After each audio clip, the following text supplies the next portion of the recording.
પાણી આજે બધા દર્દીઓ બાટલા ક્યાં કાઢ્યા?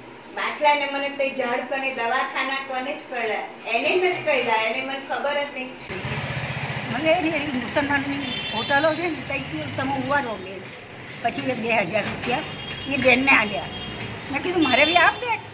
જગ્યા કે તમારે આપણે ઓફિસમાં જઈને આવીએ છીએ, તમારે વધારે આવી 6000 આવી. મેં કીધું સારું. સાંભળવા મળ્યું કે જે ઘરેણા ઉતાર્યા, કેવી રીતે ઉતાર્યા? હા, પછી અમારે તઈ લઈ ગઈ જતી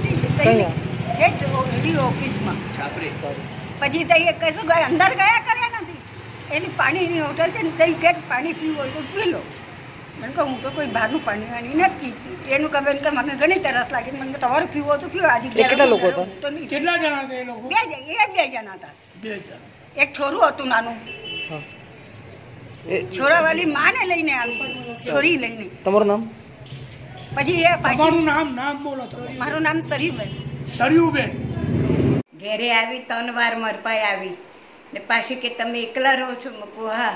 તા કે ચાલો તમારું ગેસનું કરી આલું, તમારું લાઇટનું કરી આલું ને તમારે દર મહિને 500 રૂપિયા મળશે એવું કરી આલું.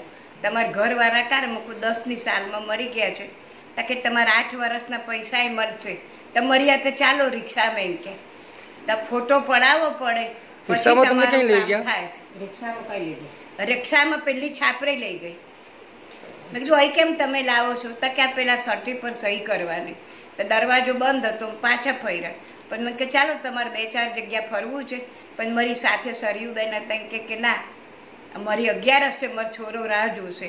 પછી અમારે દવાખાને લઈ ગઈ, સરકારી દવાખાને. પછી આ ભગીન સમાજ કન અમારું ઉતાર્યો. એ મને લઈ ગઈને સરયુને તે બેસાડી દીધી ને પેલી બાઈને બેવાડી ને પછી મને તે લઈ ગઈ. મને કીધું આને કેમ અહીં બેવાડી? તો કે